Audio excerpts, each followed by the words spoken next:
সংসদ সদস্য প্রার্থী হিসাবে সকল ভোটার ভাই বোনদের জন্য আমার নির্বাচনী ইশতেহার পেশ করছি। অবকাঠামো ও যোগাযোগ উন্নয়ন। ১. ঈশ্বরদী রেলগেটে ফ্লাইওভার আন্ডারপাস নির্মাণের ব্যবস্থা করা। ২. ঈশ্বরদী বিমানবন্দরটি পুনরায় চালু করার উদ্যোগ গ্রহণ করা। ৩. ঈশ্বরদী রেলওয়ে স্টেশনকে আধুনিকায়ন, রিমডেলিং এবং রেলওয়ে স্টেশন ওভারব্রিজে বয়োজ্যেষ্ঠ রোগী পারাপারের জন্য লিফট বা চলন্ত সিঁড়ি এসকেলেটর নির্মাণ করা। ঈশ্বরদী আটঘরিয়ার প্রয়োজনীয় স্থানে যাত্রী ছাউনি ও পাবলিক টয়লেট নির্মাণের ব্যবস্থা করা। ঈশ্বরদী আটঘরিয়ার রেল স্টেশন, বাস টার্মিনাল সহ জনসমাগমপূর্ণ এলাকায় ব্রেস্ট ফিডিং স্টেশন নির্মাণ করা। বয়োজ্যেষ্ঠ নাগরিকগণের শান্তি ও বিনোদনের জন্য উভয় উপজেলায় রুচিসম্মত আধুনিক পার্ক নির্মাণ করা। শিশুদের চিত্ত বিনোদনের জন্য উভয় উপজেলায় পৃথক শিশু পার্ক নির্মাণের উদ্যোগ গ্রহণ করা। ঈশ্বরদী আটঘরিয়া সকল গ্রামীণ রাস্তা, গ্রামীণ কাঁচা রাস্তা পাকাকরণের ব্যবস্থা করা।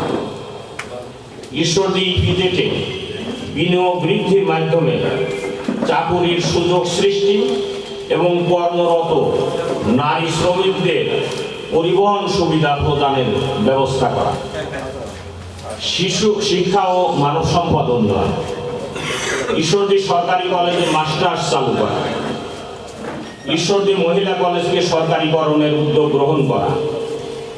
আটঘরিয়া উপজেলায় একটি আধুনিক মানের কৃষি কলেজ ও ট্রেনিং ইনস্টিটিউট স্থাপনের প্রয়োজনীয় উদ্যোগ গ্রহণ করা। ঈশ্বরদী আটঘরিয়া সরকারি কলেজে ছাত্রছাত্রীর জন্য বাস সেবা চালু করা। ঈশ্বরদী আটঘরিয়া উপজেলার সকল নন এমপিওভুক্ত শিক্ষা প্রতিষ্ঠান এমপিওভুক্তকরণের প্রয়োজনীয় ব্যবস্থা গ্রহণ করা। সকল শিক্ষা প্রতিষ্ঠানের প্রয়োজনীয়তার ভিত্তিতে ভবন নির্মাণ ও শিক্ষাবান্ধব পরিবেশ তৈরি করা।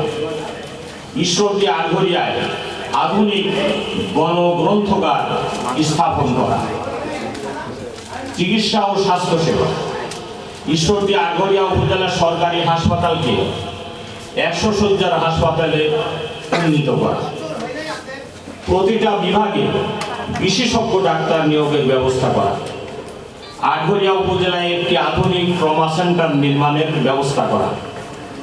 স্বাস্থ্য সচেতনতা বৃদ্ধির কার্যকর পদক্ষেপ গ্রহণের জন্য ঈশ্বরদী আটঘরিয়া উপজেলায় আধুনিক জিমনেশিয়াম স্থাপনের ব্যবস্থা করা। ঈশ্বরদী আটঘরিয়া উপজেলার পশু প্রজনন কেন্দ্র আধুনিকায়নের ব্যবস্থা করা। গ্রামীণ জনগণের স্বাস্থ্যসেবা নিশ্চিতকরণের জন্য চলমান কমিউনিটি ক্লিনিক সমূহের উন্নয়ন করা। যুব ক্রীড়া সাংস্কৃতিক উন্নয়ন। শিক্ষিত বেকার যুবকদের কর্মসংস্থানের জন্য ঈশ্বরদী ও আটঘরিয়ায় 2টি আইটি প্রশিক্ষণ কেন্দ্র স্থাপনের ব্যবস্থা গ্রহণ করা। ইটভাটা, রাইস মিল সহ সকল ব্যবসায়ী প্রতিষ্ঠানকে দুর্নীতি, সিন্ডিকেট এবং অবাঞ্ছিত চাঁদাবাজি মুক্ত করা। বিবিধ ঈশ্বরদী এবং আটঘরিয়ার মধ্যে উন্নয়নের বৈষম্য দূর করা। সকলকে ধন্যবাদ।